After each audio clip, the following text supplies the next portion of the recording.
Understanding hyponatremia. Let's talk sodium, symptoms, and solutions. Hey everyone, welcome back to the channel. Today, we're diving deep into one of the most common electrolyte disorders you might encounter, hyponatremia. If you've ever wondered what happens when your sodium drops too low, stick around. We're breaking it all down, podcast style. So first up, what exactly is hyponatremia? Well, if your blood sodium concentration falls below 135 milliequivalents per liter, you've got it. But here's the thing, there are different types, and each has its own set of causes and ways to treat it. Let's start by looking at how doctors sort out the types. By your body's volume status, hypovolemic, euvolemic, or hypervolemic, and by osmolality, which is basically how concentrated your blood is. The one that really matters most clinically? That's hypotonic hyponatremia. Let's explore what that means with some real-life examples. Hypovolemic hyponatremia here.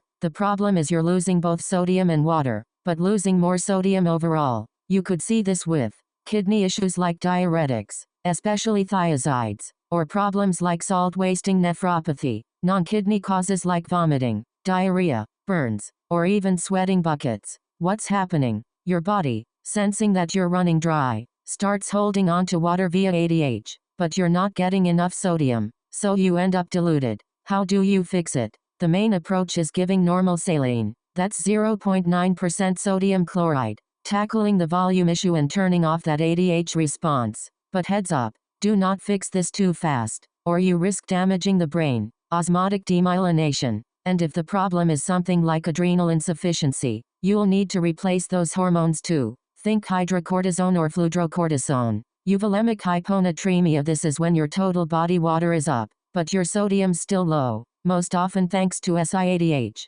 which stands for Syndrome of Inappropriate Antidiuretic Hormone Secretion. That could be due to certain cancers, brain issues, lung diseases, or even medications like SSRIs and carbamazepine. Other possible causes? Hypothyroidism, glucocorticoid deficiency, drinking way too much water, psychogenic polydipsia, or even beer potomania. In SIADH, your body just keeps holding on to water for no good reason, leading to that sodium dilution, without looking obviously swollen. Treatment here? First line is always fluid restriction, usually less than a liter a day. If that's not enough, sometimes Vaptans, which block ADH or demeclocycline, can help, but these are second line. Hypertonic saline, the strong stuff, is reserved for serious symptoms like seizures, and always correct underlying issues, like stopping offending meds or replacing hormones. Hypervolemic hyponatremia. Here's where things get a bit more complex. Now you've got way too much total body water and sodium,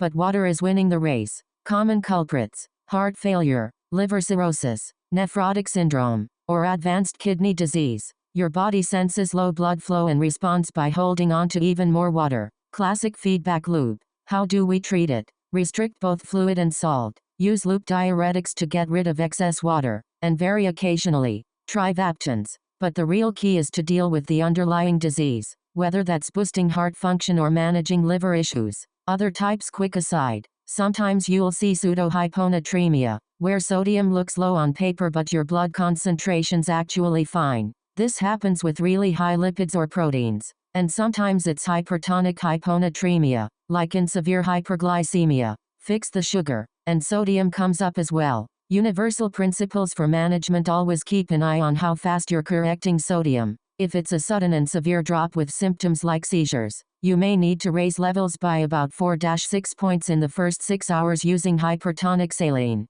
But with chronic cases, go slow, no more than 6-8 points per day, to protect the brain. Frequent sodium checks are a must, especially early on, and if your correction is happening too quickly, you might need to slow things down with DDAVP or give hypotonic fluids. Final tips and takeaways. Thiazide diuretics are classic offenders. Always consider stopping them in new hyponatremia. SIADH diagnosis relies on low serum osmolality, high urine osmolality, and lots of sodium in the urine, plus no signs of fluid overload or loss. Severe symptoms, like seizures, always warrant urgent hypertonic saline under close monitoring. The golden rule: treat based on volume status, the timeline, and the severity, and never forget to search for and address the underlying cause. That's our deep dive into hyponatremia. If you found this info helpful, Don't forget to like and subscribe for more medical breakdowns. Stay curious, and I'll see you in the next episode of the Everything Surgery podcast.